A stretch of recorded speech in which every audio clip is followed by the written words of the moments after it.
Bernard here. I hope you're all staying safe and well, and welcome to the Citizen channel. And yes, we're delving back into that wonderful publication today. We're going to have a look at three little subjects. Some have memories of, one don't have so much of a memory of, but yeah, we're going to have a look at this wonderful publication today, of course. The Lost World of Manchester City, of course, by Derek Hammond and Gary Silkie. Still widely available on various sites if you check it out, and cheap as chips and well worth having. But we're going to continue our look at this. I'm not sure what episode this is now, but we've done a few of these, so I'm going to look at three new subjects today. Anyway, please join me for that. Please, if you're new to the channel, push that subscribe button, push the bell notifications, so you know these vlogs are coming out. City past, City present. Obviously, when the season's kicking off, there'll be less of these history ones and more of what's happening currently. But yeah, plenty of City history to look back at. Don't let anyone say there isn't. Absolute garbage. So please join me today, and please, links on screen for Facebook and Twitter, so if you can check those out. And of course, all your comments are very welcome. And don't forget to check out my film and TV channel as well. If you want to have a rest from football, I do film and TV stuff. So if you're interested in that, please have a look at that as well. I do information vlogs, a bit like this one, informative vlogs. I do reviews of movies and dramas, stuff like that. So all comments are very welcome. Let me know what you think. You know, any of your personal memories based on what we look at today. Of course, there's going to be one biggie. You can see the clues in the picture here that obviously we've all got memories, and it's not a memory, is it? It still goes on from time to time. But let me know your comments, and thumbs ups are always appreciated. Yeah, the first thing Derek Hammond and Gary Silkie sort of dragged us to was, of course, Match Weekly. Yeah, this was launched, a publication launched on the 6th of September 1979. A grand old price of 25p, or 5 bob in my day, in the late 60s, 5 bob, 25p. Yeah, newly married and only 20 years old at that stage. I didn't give a second look really to these. I thought I'd grown out of these sort of things. I certainly didn't buy Shoot magazine anymore. I used to, obviously, as a teenager. But yeah, I was an adult. I mean, I probably wasn't. Us men never are. We never grow up, do we? But yeah, I sort of stopped buying these sort of things. And obviously, I was a big football fan. Of course I was. I mean, I still obviously bought the Manchester City programmes and anything to do with Manchester City. But I'd sort of knocked these general publications on the head, and I think certainly by the 80s, when City were falling from grace, we didn't seem to appear that much in them, so even more so I wasn't that interested. But yeah, Shoot was the opposition, as I said, even at this time, even at 1979, and been dominant for a decade, unchallenged really. I mean, obviously you had Gold, didn't you, in the late 60s, but Shoot took them over, so obviously incorporated it, and eventually it just became Shoot again. I think it was Shoot Goal for a while, or Incorporates Goal, and then it just became Shoot on its own. So they saw them off, but obviously we had a new challenger here, didn't we?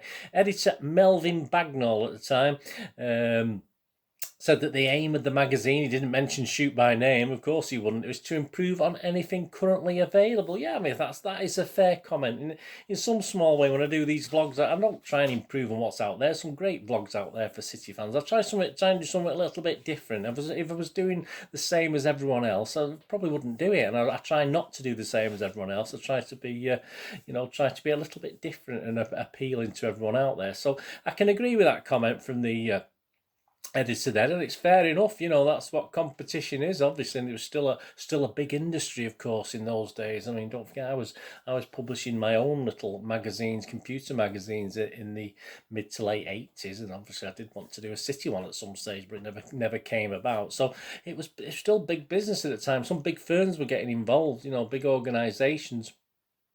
What impressed the guys with the Derek and Gary was the actual printing up to the edge. Yeah, there was no whiteboard. I remember shooting sort of whiteboard, quite old fashioned, but then all of a sudden we had printing up to the edge. It seemed very modern. Didn't see much in itself, but yeah, it was a good look. It was a good style look. You know me, am I looking at things, how things look, and it wasn't just the printing that attracted the young and older reader as well. As I said, even though I'd give up on it, there's still certainly older readers would still be interested. Its team of contributors as well. Obviously, it was always a big selling point to have big names. I mean, they had people like Kevin Keegan there, Brian Clough, fantastic, you know, one of the greatest managers ever. Ozzy Ardiles, well, weren't too hot on him, were we? Stevie Coppell, we'll brush over him.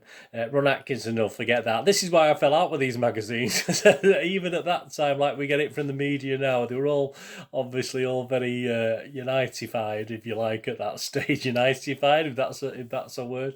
Jimmy Hill was a contributor. That's fair enough. I don't mind a bit of Jimmy Hill. Then obviously you had it over the years. New people would come in like David Platt, okay, Mark Bright, and even Ryan Giggs. But we'll not dwell on that too much. Yeah, they asked, obviously with the shoot, you had to sort of focus on and little questions, which is always good fun. I always quite like those. But Match Weekly took it a little bit further and would ask further questions and more questions. So that was always appeal to the readers. There was colour, there was lots more colour in this. There was black and white, but there's lots more colour, probably more than Shoot magazine at the time. And they even looked at games, all the games played, and gave marks out of 10 as well, which was an interesting concept at that time. I mean, we're used to these ratings now. And then to try and seal the deal, obviously, there's even a trans image football sticker album. As I say, I don't remember that particularly thrown into the launch issue of this 1979. But hey, yeah, it was good. But obviously, things don't change overnight, do they? And then certainly Shoot kicked above its weight, made its own changes, etc., etc. And this was 1979. It wasn't till the mid-90s that, after a further revamp by a new editor called Chris Hunt, who was quite involved in the younger editing side of younger magazines, pop magazines, etc. It wasn't till then, when he took over, they actually peaked in sales and actually took over Shoot magazine. So it did take a while. It certainly didn't happen overnight, despite all the efforts. I mean, it peaked around 242,000 sales, which was a record at that time for a UK football publication, and stayed a record. Obviously, it never. They were the good times. They were when it reached its peak, if you like, when late 80s, early 90s. That was the peak of the thing.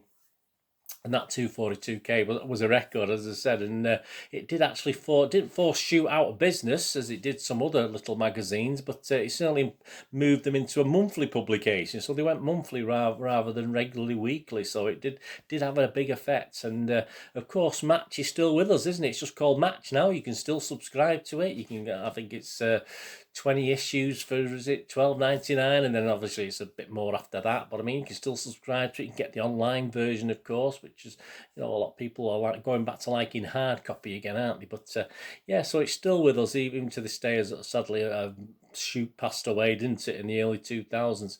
And you can still get back copies. I've had a quick look on the internet, and from about $2.50 you can still get copies from the 80s, ones from the late 70s, 79. The actual first season it was published are actually a bit thin on the ground, a bit more expensive, but there's plenty of 80s copies. As I said, you can still get the new one. So yeah, Match Weekly, there you go. As I say, just at a time when I was a bit too old for comics, but comics or magazines, yeah, I was too old for comics as well. I used to love comics, certainly up to my 13, 14-ish, and then obviously they took a little bit of a back step as well. So there you go, Match Weekly. Let me know what you thought of that. Right, Inflatables. Yeah, let's get on to Inflatables. Yeah, I've recently done a feature on Imre Varadi, obviously linked, of course, to the genesis of this wonderful fad. So I read up a little bit more on it. I didn't include it in the Varadi thing. It's more about Varadi than Inflatables. So obviously, I've sort of checked up on that, and this was a wonderful fad, of course, that caught on very, not overly for long throughout football, but with other clubs, etc., for a little while. I believe Frank Newton who was the co-founder of the first City fanzine, wasn't he? I only confirmed that the other day. I thought obviously King of the Kid Packs was one of the first, but I think Blueprint was out there first. He took a giant banana to a match on the 15th of August 1987 between City and Plymouth Argyle. And of course, it did help that one of the City scorers that day was, of course, the aforementioned Imre Varadi. And so the banana came, apparently, Imre Banana. But there you go. well, there's a link, isn't there? I mean, you know, there you go. Of course, Frank Newton continues to take bendy fruit to games up and down the country.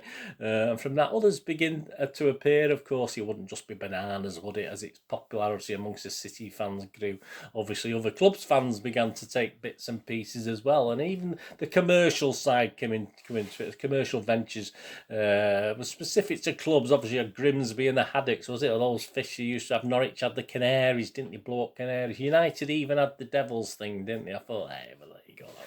That was it. But I think that sort of more or less doomed it to end once the commercial side got involved. It lost its spontaneity, didn't it?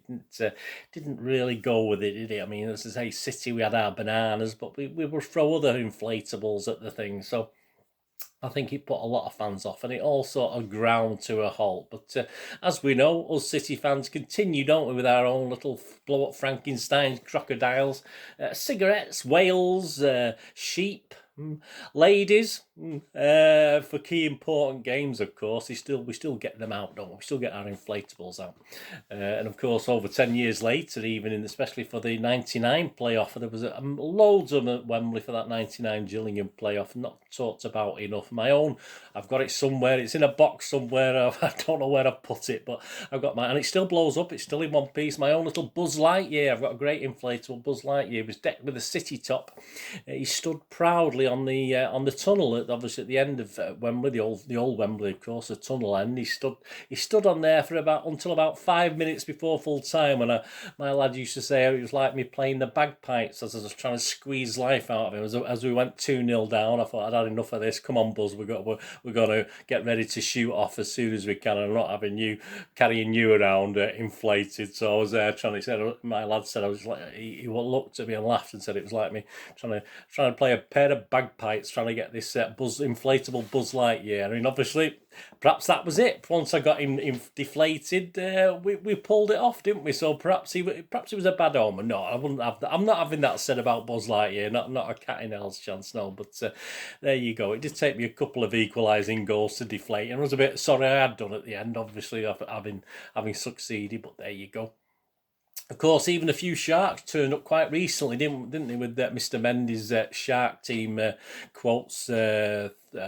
4 or 5 years ago. I can't remember now. It was a while ago. So they never, as far as City fans, they'll never fully disappear. We'll always wheel them out for the big games, and that's how it should be. A bit of fun, as you say. We get the odd inflatable balls flying around the singing section now and stuff like that, and inflatable creatures of one sort or another. And it'll never disappear because it's not a commercial thing with us, is it? It was a bit of fun to say, to lighten the mood perhaps at that stage, and it's still used now. And you can still get inflatable bananas. My 3 kids had one each that I remember. I think I'm certainly got one of them somewhere. I'm sure I have at least one still surviving somewhere. But yeah, you can get them from a couple of quid. You go on the internet and get them from a couple of quid. But I'm afraid, I don't know, I'm not too sure about the sheep and the ladies. You'll have to check that out yourself. But there you go, inflatables, absolutely fantastic. Right, and the thing I don't know much about, the last thing we're going to look at today, Bartholomew Maps. But as I'm recording this, I've made a bid on one, so hopefully I'll get one quite soon. It might feature in one of my grand openings, my sister publication to this, of course, my sister feature. Now got the Found World of Manchester City that I do. Obviously, I open up stuff live on camera, so check that out if you get a chance. But yeah, Bartholomew Maps. I've got one of these on the way. It's not familiar for me at the time, but perhaps it was to do with travel. And as a kid, I didn't travel in cars much. My mother didn't drive me. My dad had died I was a very young age, so I didn't really travel in cars. And I think this is more for like the petrol collections with the badges, etc. It's not something I sort of got into because it wasn't my world. I didn't get involved in that. And I think this is a similar thing. I mean, on 6th of May 1971, so it would have been the time I was collecting these sort of things, John Bartholomew and Son are making a pictorial and historic maps. Yeah, lots of different things they do. They're fantastic. There's a big list if you look on the internet, check out on the internet. They produced a football history map of England and Wales, which is fantastic, with stylised square kits. There'll be some images on screen, or some images, nothing fantastic, nothing too technical, obviously, but it was amazing. It was in like an A4 booklet, which folded out to say I wish I could show it you, but I'm sure you'll be able to catch up that if I win one. I'm not paying silly money for it, but I bid on one anyway and see what happens. Yeah, massive 119 times 84 centimetre map, and obviously probably been put up in many bedrooms. I'd loved it in mine. I mean, now I'm talking about it, I'm thinking it does ring a bell, but I don't think I owned one. And offices, yeah, it would have took pride of place in offices as well, on the wall. And of course, the kits didn't change much in those days, so there wasn't much problem about changing the kit, the sponsor every season, that's for sure. But so it had quite a good shelf life, and the teams didn't change much either. Obviously, it featured the 92 Football League clubs, even had non-league clubs badges featured on it as well. But obviously, it wasn't until 1987, I think, when obviously clubs would be automatic relegation out of the Football League. So obviously, longevity, it lasted a while because it didn't really change that much with the teams and where they were. And let's not underestimate the learning potential. Yeah, I mean, as well as fans, you got geographical locations for all the 92 league teams. So it taught us things in 1971. You know, I was at school, would have loved to.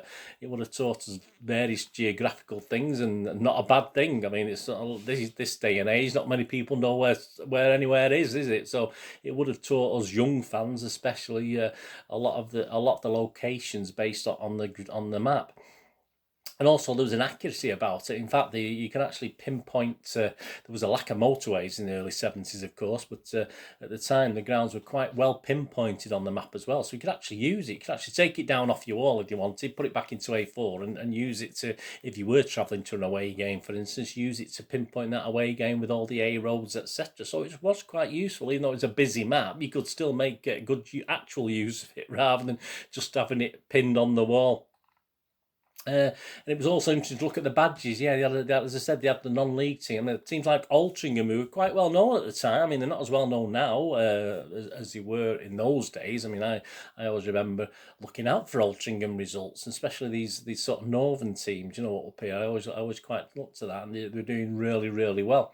And it's also interesting to look at the badges. Some have changed beyond, some have really changed, but some crests have sort of stayed consistently, haven't they? If you look at the City United hasn't changed that much. Cities has changed a little bit, but there's still the basis of it there. But yeah, there's no Phoenix in sight, is there? That's for sure. But yeah, it's the crests are great on it as well. I mean, there'll be images on screen. You would have seen them. As I said, I've made a bid for one of these, and actual copies, you can actually buy one now if you want for about 13, 14 quid. Some of them not in the greatest condition, a bit torn in parts. But yeah, so if you do want to re-own one of these, if you've had one before, as I said, I don't think I did. I just to say, it's doing these little vlogs, you sort of suddenly think you may have had it, but it's obviously you read that much and looked at that much. It sort of makes you, certainly old guys like me, our memories are going a little bit. I mean, it confuses our little brains. But yeah, you can still buy it, as I said, up to about £13 and upwards on the internet. So that's Bartholomew Maps. So one I knew least about in this little thing I've done. And my thanks again, as I say, I've done a little bit of research myself, and I can thank Derek Hammond and Gary Silkie for starting me off on that. And they not got the Lost World of Manchester City. Don't forget, you can still buy that. Let me know your memories on any of these three things. Obviously, the Inflatables, Match Weekly, and the Bartholomew Football History Map. Absolutely fantastic. Thanks for watching. What are we going to do the rest of the day? Have a great one. Look after yourselves, look after your friends, look after your families. More importantly, let's all look after each other. To meet here again on the Citizen channel, or perhaps have a flit across, have a rest, have a look at my film channel, my film review and information channel. I only ever ask one thing of you. Stay safe, Blues. Come on, City. Thanks for watching. Bye for now.